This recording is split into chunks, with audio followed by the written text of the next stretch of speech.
김정은의 숨겨진 아들 김일봉. 그 존재만으로도 많은 사람들의 관심을 받고 있습니다. 북한 내부의 정보가 워낙 폐쇄적인 탓에 김일봉에 대한 정보도 알 수가 없었죠. 그러나 2019년 북한 당국이 김일봉이라는 이름을 사용할 수 없도록 금지하면서 베일에 쌓여있던 정보가 외부로 유출되기 시작했습니다. 이를 통해 김일봉은 리설주의 아들이라는 사실이 밝혀졌습니다. 김정은의 자녀들에 대한 정보는 북한 내부에서도 기밀인 가운데 특히 김정은의 아들 김일봉에 대한 궁금증은 날로 커져만 갔습니다. 오늘 그 의문을 풀어줄 이야기를 전해드리고자 합니다. 김일봉을 가장 가까이에서 지켜본 전담 간호사의 증언을 통해 밝혀진 내용입니다. 그녀는 아직도 악몽에 시달리다가 잠에서 깰 정도로 험한 일을 겪었지만 용기를 내어 사연을 보내주셨습니다. 안녕하세요. 저는 평양의료원에서 근무하고 있는 리혜경이라고 합니다. 평범했던 그날이었어요. 평양의료원에서 늘 하던 대로 환자들을 돌보고 있었죠. 그런데 갑자기 상부에서 호출이 왔어요. 리혜경 동무, 지금 당장 원장실로 오시오. 불안한 마음으로 원장실 문을 열었더니 보위부 요원들이 저를 기다리고 있더군요. 리 동무, 이제부터 당신은 특별한 임무를 맡게 될 거요. 이건 우리 당과 수령님께서 내리신 영광스러운 임무요.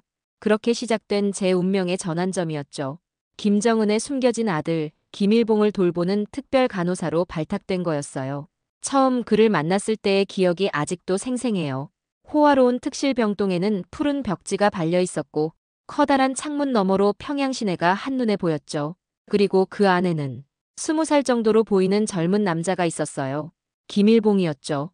첫눈에 봐도 뭔가 달랐어요. 그의 눈빛은 초점이 없었고 계속해서 몸을 앞뒤로 흔들고 있었거든요. 의무 기록을 보니 심각한 지적장애가 있다고 했지만 실제로 보니 훨씬 더 심각해 보였어요. 일봉 동지, 이제부터 리혜경 동무가 당신을 돌볼 거요. 림성철 과장의 말에 김일봉은 갑자기 큰 소리로 웃기 시작했어요. 그 웃음소리가 얼마나 섬뜩했던지 지금도 그 소리만 생각하면 등골이 오싹해요. 매일 24시간을 그와 함께 보내야 했어요. 3교대로 돌아가며 그를 돌보는 건데 제가 주간호사였죠. 그의 식사부터 투약, 목욕까지 모든 걸 제가 담당했어요. 처음엔 그저 불편하고 힘들기만 했죠. 하지만 시간이 지날수록 더 이상한 일들이 일어나기 시작했어요. 밤마다 들리는 비명소리, 갑자기 벽을 치며 울부짖는 모습, 때론 자해를 하기도 했죠. 제가 말릴 낳치면 더 심해져서 결국 보호대로 묶어둘 수밖에 없었어요. 가장 힘들었던 건 그의 예측할 수 없는 행동이었어요. 어떤 날은 양처럼 순했다가도 갑자기 폭력적으로 변하곤 했죠. 한 번은 제 머리카락을 잡아당기며 웃더니 갑자기 제 얼굴을 핥으려고 했어요. 다행히 김철호 요원이 막아줘서 큰 상처는 면했지만 매일같이 영광스러운 임무라는 말을 들어야 했어요. 하지만 저에겐 그저 고문 같은 나날이었죠. 밤마다 악몽에 시달렸고 아침이 오는 게 두려웠어요. 하지만 도망칠 수도 없었죠. 24시간 감시 속에서 저는 그저 버텨야만 했어요. 그렇게 한 달이 지났을까요? 점점 더 이상한 낌새가 보이기 시작했어요. 김일봉의 눈빛이 달라지기 시작한 거죠. 저를 볼 때마다 이상한 미소를 짓더니 점점 더 집착적인 행동을 보이기 시작했어요. 혜경. 그가 제 이름을 부를 때마다 온몸에 소름이 돋았어요. 그리고 그 두려움은 곧 현실이 되었죠. 어느 날 밤 그가 갑자기 제 손목을 잡더니 이상한 소리를 내며 웃기 시작했어요. 그때부터 제 진짜 악몽이 시작된 거였죠. 김일봉의 학대는 점점 심해져 갔어요. 처음엔 손목을 잡는 정도였는데 어느 순간부터 제 몸을 만지기 시작하더군요. 그의 손길이 닿을 때마다 구역질이 났어요. 하지만 저항할 수도 없었죠. 영도자 동지의 아들이니까요. 림성철 과장은 이런 상황을 알면서도 모른 척했어요. 오히려 리 동무 일봉 동지가 당신을 특별히 생각하나 봐요. 영광으로 알아요라며 저를 더 옥죄었죠. 간호사로서의 책임감과 한 여자로서의 존엄성 사이에서 매일 밤 울었어요. 김일봉의 폭력성도 점점 심해졌어요. 어떤 날은 제 머리채를 잡아당기며 웃다가 갑자기 제 얼굴을 핥으려 하기도 했죠. 혜경이는 내 거야. 내 거라고. 그가 고함을 지를 때마다 온몸이 떨렸어요. 처음 박철순 동무를 만난 건 제가 가장 힘들어하던 시기였어요. 그날도 김일봉의 괴롭힘을 견디다 화장실에서 울고 있었죠. 그때 조심스레 문을 두드리는 소리가 들렸어요. 리혜경 동무, 괜찮으십니까? 철순 동무의 목소리엔 다른 보위부 요원들에게서 느끼지 못했던 따뜻함이 있었어요. 그는 매일 밤 제가 퇴근할 때 살펴도 귀가시켜 주었고 가끔은 배급소에서 받은 과자를 몰래 건네주기도 했죠. 힘내시오, 리 동무. 혼자가 아니요. 어느 날은 제가 김일봉의 폭력에 무너져 내릴 때였어요. 철순 동무가 저를 구해주고 옥상으로 데려가 주었죠. 평양의 밤하늘을 보며 그는 조용히 말했어요. 저도 이런 시스템이 옳지 않다고 생각해요. 하지만 우리 모두 감옥 같은 곳에 갇혀 있는 거죠. 그 말에 저도 모르게 눈물이 흘렀어요. 처음으로 제 마음을 이해해주는 사람을 만난 것 같았거든요. 그날 이후로 철순 동무와 저는 더 가까워졌어요. 물론 조심스럽게요. 누군가 알아차리면 우리 둘 다 큰일 날 테니까요.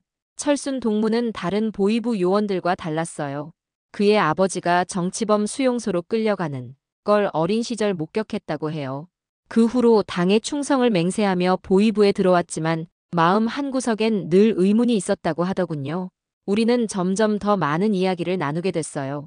그는 제게 남한 드라마 이야기도 해주었고 자유란 게 무엇인지도 알려주었죠. 우리도 언젠가는 자유롭게 살 수 있을 거요, 혜경 동무. 하지만 현실은 갈수록 힘들어졌어요. 김일봉의 상태는 점점 악화되었고 림성철 과장의 감시도 더욱 심해졌죠. 어느 날 철순 동무가 몰래 쪽지를 건네주었어요. 함께 탈출할 생각 있소? 나에겐 방법이 있소. 처음엔 망설였어요. 가족들이 걱정됐거든요. 하지만 김일봉의 학대가 계속되면서 저는 결심을 하게 됐죠. 죽을 각오로라도 이곳을 벗어나야겠다고요. 철순 동무는 면밀한 계획을 세우기 시작했어요. 중국 국경 근처에서 근무하는 그의 동료를 통해 탈북 브로커와 연락을 취했고 조금씩 돈도 모았죠. 매일 밤 퇴근길에 잠깐씩 만나 계획을 조율했어요. 우리의 목표는 단 하나, 자유의 땅으로 가는 거였죠. 그 와중에도 김일봉의 괴롭힘은 계속됐어요. 하지만 이제는 버틸 수 있었어요. 희망이 생겼으니까요. 철순 동무와 나누는 작은 미소만으로도 하루하루를 견딜 수 있었죠. 어느 날 철순 동무가 귓속말로 전해주었어요. 이번 주 금요일 일봉 동지가 다른 병원으로 옮겨질 예정이요. 그때가 우리의 기회요. 제 심장이 쿵쾅거렸어요. 드디어 그날이 다가오고 있었던 거죠. 우리는 그날을 위해 준비했어요. 저는 조금씩 귀중품을 챙겼고 철순 동무는 위조 서류를 준비했죠. 탈출 계획은 이미 세워져 있었어요. 이제 남은 건 그날이 오기만을 기다리는 것뿐이었죠. 밤 근무가 가장 무서웠죠. 다른 간호사들은 제가 영광스러운 임무를 맡았다며 부러워했지만 실상은 달랐어요. 김일봉은 밤이 되면 더 흥분했거든요. 가끔은 제 유니폼을 찢으려 하기도 했죠. 박옥희 수간호사는 이런 상황을 알면서도 침묵했어요. 참아요, 리 동무. 우리가 할 수 있는 게 없어요. 그녀의 말이 맞았죠. 저희가 뭘 할 수 있겠어요. 그저 버텨내는 수밖에. 보위부의 감시는 날이 갈수록 심해졌어요. 김철호 요원은 24시간 CCTV로 저를 감시했고 다른 요원들도 번갈아가며 병실을 지켰죠. 제가 혹시라도 이 사실을 누설할까봐 그랬겠죠. 그러던 어느 날이었어요. 김일봉의 약을 전달하러 갔는데 그가 갑자기 저를 끌어안더니 침대로 넘어뜨리려고 했어요. 다행히 김성남 요원이 빨리 들어와서 저를 구해줬지만 그날 이후로 전 완전히 무너져 버렸어요. 매일 밤 악몽에 시달렸어요. 잠에서 깨면 온몸이 땀으로 젖어 있었죠. 밥도 제대로 못 먹고 살도 많이 빠졌어요. 하지만 누구도 제 고통을 이해해주지 않았죠. 오히려 영광스러운 임무를 맡은 게 힘드냐? 며 비난했어요. 정신과 상담을 받고 싶었지만 그것조차 허락되지 않았어요. 일봉 동지의 존재가 드러날 수 있어라는 이유였죠. 저는 그저 혼자서 이 고통을 견뎌내야만 했어요. 매일 밤 죽고 싶다는 생각뿐이었죠. 그런데 그때 한 줄기 빛 같은 사람을 만났어요. 병원에서 저를 감시하던 보위부 요원 중 한 명이었던 박철순 동무였죠. 그는 유일하게 제 고통을 이해해주는 것 같았어요. 그리고 그때부터 저는 작은 희망을 품기 시작했죠. 그날이 왔어요. 김일봉이 다른 병원으로 옮겨지는 날이었죠. 새벽 3시 철순 동무가 약속한 대로 병원 뒷문으로 차를 대고 기다리고 있었어요. 가슴이 터질 것 같았죠. 빨리요, 혜경 동무. 철순 동무의 다급한 목소리에 저는 재빨리 차에 올랐어요. 차는 곧장 평양을 빠져나갔죠. 새벽이라 검문소도 한산했어요. 철순 동무가 준비한 위조 서류 덕분에 무사히 통과할 수 있었죠. 하지만 위기는 국경에서 찾아왔어요. 검문을 하던 경비병이 우리를 의심스럽게 쳐다보더니 차량 검사를 하겠다고 했죠. 그때 철순 동무가 재빨리 뭔가를 건네며 속삭였어요. 뇌물이었던 거죠. 두만강을 건널 때가 가장 위험했어요. 철순 동무가 미리 연락해둔 브로커를 만나 강을 건너기로 했죠. 한겨울이라 강물은 얼어 있었지만 그 위를 걷는 게 얼마나 무서웠던지. 한번 잘못 디디면 그대로 끝일 테니까요. 하나원에서의 3개월은 적응 훈련의 시간이었어요. 처음 접하는 컴퓨터, 핸드폰, 모든 게 신기했죠. 철순 동무. 아니, 이제는 철순 씨가 된 그와 함께 열심히 공부했어요. 교육이 끝나고 임대주택을 배정받았죠. 비록 작은 원룸이었지만 우리의 첫 보금자리였어요. 철순 씨가 청소도 하고 장도 보며 적응하는 모습이 어찌나 사랑스럽던지. 그렇게 우리는 결혼을 결심했어요. 구청에서 올린 작은 결혼식. 하객은 몇 명 없었지만 그래도 행복했어요. 정착 도우미 선생님이 어머니처럼 챙겨주시고 하나원 동기들이 축하해 주었죠. 처음으로 입어본 하얀 웨딩드레스가 얼마나 설레었는지 몰라요. 간호조무사 자격증을 따는 게 쉽진 않았어요.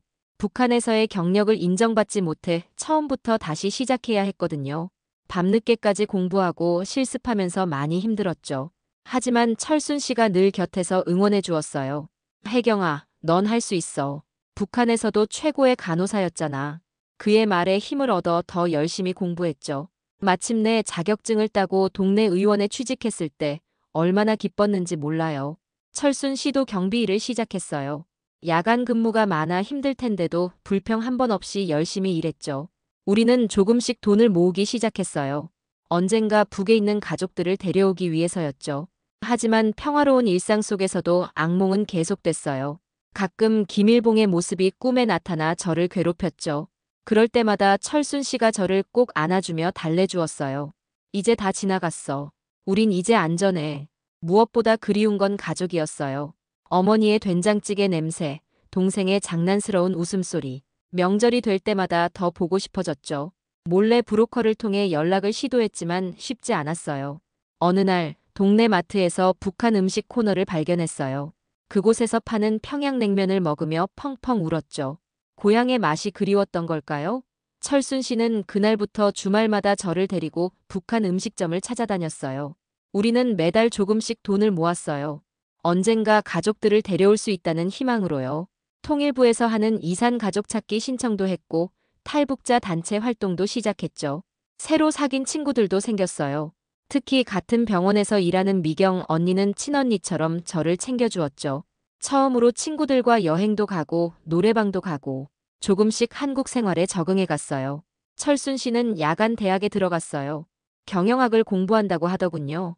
우리도 언젠가 작은 가게라도 하나 차리자는 게 그의 꿈이었죠. 저도 그의 꿈을 응원하며 더 열심히 일했어요. 중국에 도착하고 나서도 안심할 수 없었어요. 공안에 붙잡히면 북송될 테니까요. 낮에는 숨어 지내고 밤에만 이동했어요. 라오스로 가는 길은 정글을 통과해야 했죠.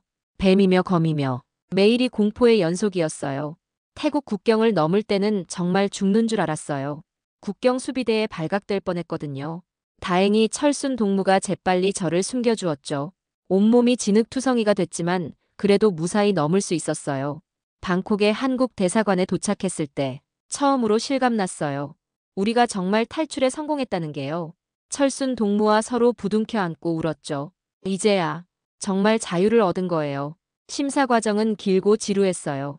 하지만 우리의 신분이 확인되고 드디어 대한민국행 비행기에 오를 수 있었죠. 비행기가 이륙하는 순간 저도 모르게 눈물이 흘렀어요. 이제 다시는 그 지옥 같은 곳으로 돌아가지 않아도 되는 거예요. 하늘에서 내려다본 서울은 그저 눈부셨어요. 수많은 빌딩들, 화려한 네온사인들. 이게 정말 현실인가 싶었죠. 철순 동무의 손을 꼭 잡은 채 저는 새로운 삶에 대한 희망을 품었어요. 자유의 땅에 첫 발을 내딛는 순간 그동안의 모든 고통이 한순간에 눈 녹듯 사라지는 것 같았어요. 이제 우리는 진정한 자유를 얻은 거예요. 자유의 땅에서의 삶이 자리 잡아가는 중이에요. 하지만 북한에 두고 온 가족들 생각에 마음이 아팠죠. 특히 철순 씨의 동생과 제 부모님, 동생이 걱정됐어요. 어머니가 아프다는 소식을 들었을 때는 밤새 잠을 이루지 못했죠. 브로커를 통해 소식을 들으니 다행히 가족들은 무사했어요. 하지만 보위부의 감시가 심해져서 탈북이 더 어려워졌다고 하더군요. 특히 우리가 탈북한 이후로 가족들에 대한 감시가 더 심해졌다고 해요. 그래도 우리는 포기하지 않았어요. 매달 급여의 반을 저축했어요. 철순 씨도 경비일과 함께 택배 아르바이트를 시작했죠. 주말엔 대리운전도 했어요. 너무 무리하는 것 같아 걱정했지만 그는 늘 웃으며 가족들 데려오는 게 우리의 사명이야라고 했어요. 탈북자 단체에서 만난 분들의 도움으로 탈북 경로도 알아보고 있어요. 중국 라오스 태국 루트는 이제 위험해졌다고 해서 몽골 루트를 알아보고 있죠. 비용은 더 들지만 성공 확률이 높다고 해요. 철순 씨가 야간 대학에서 배운 경영 지식으로 작은 분식점도 차렸어요. 평양 손칼국수라고 이름 붙였죠. 처음엔 장사가 안 될까 걱정했는데 입소문이 나면서 손님이 늘어났어요. 월급쟁이 생활보다 수입이 늘었죠. 저도 병원 일을 마치고 가게 일을 도와요. 어머니에게 배운 레시피 그대로 만든 칼국수와 만두가 인기 메뉴예요. 손님들이 이북 음식이 정말 맛있다고 할 때마다 뿌듯해요. 이제는 제가 어머니의 손맛을 이어가고 있다는 생각이 들어요. 가게가 잘 되면서 단골도 생겼어요. 특히 이산 가족 할아버지 한 분은 거의 매일 오세요. 북한 음식을 먹으면 고향 생각이 난다면서요. 그분의 이야기를 들으며 더욱 결심했어요. 꼭 가족들을 데려와야겠다고요. 지난달엔 통일부에서 하는 이산 가족 상봉 신청도 했어요. 확률이 높진 않지만 그래도 희망의 끈을 놓고 싶지 않아서요. 가족들 사진을 보며 매일 기도해요. 꼭 다시 만날 수 있기를. 우리의 목표는 하나예요. 가족들을 데려와서 함께 사는 거죠. 브로커 비용이 4천만 원이나 든다고 해도 우린 해낼 수 있을 거예요. 벌써 3천만 원을 모았으니까요. 내년이면 목표액을 달성할 수 있을 것 같아요. 철순 씨는 벌써 가족들이 올 때를 대비해서 더 큰 집도 알아보고 있어요. 월세지만 방이 3개인 집이에요. 부모님 방, 동생들 방. 생각만 해도 행복해져요. 분명 그날이 올 거예요. 더 이상 김일봉의 악몽도 꾸지 않게 됐어요. 치료도 받고 철순 씨의 사랑 덕분에 마음의 상처도 많이 아물었죠. 이제는 매일 밤 가족들과 재회하는 꿈을 꿔요. 꿈에서 어머니가 해주시던 된장찌개 냄새가 아직도 생생해요. 가끔 북한 뉴스를 볼 때면 마음이 아파요. 하지만 이제는 희망도 보여요. 언젠가 통일이 되어 자유롭게 오갈 수 있는 날이 올 거라 믿어요. 그때까지 우리는 열심히 살면서 가족들을 데려올 날을 기다릴 거예요. 혜경아, 우리가 꿈꾸던 자유. 이제는 우리 가족 모두가 누릴 수 있게 하자. 철순 씨의 이 말을 가슴에 새기며 저는 오늘도 희망을 품고 살아가요. 그들을 꼭 데려올 거예요. 그날까지 우리는 희망을 잃지 않을 거예요. 오늘의 사연 어떠셨나요? 오늘의 사연자분에게 많은 응원과 격려의 말씀들을 댓글로 남겨주세요.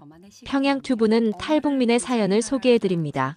구독과 좋아요는 영상 제작에 큰 힘이 됩니다. 시청해주셔서 감사합니다.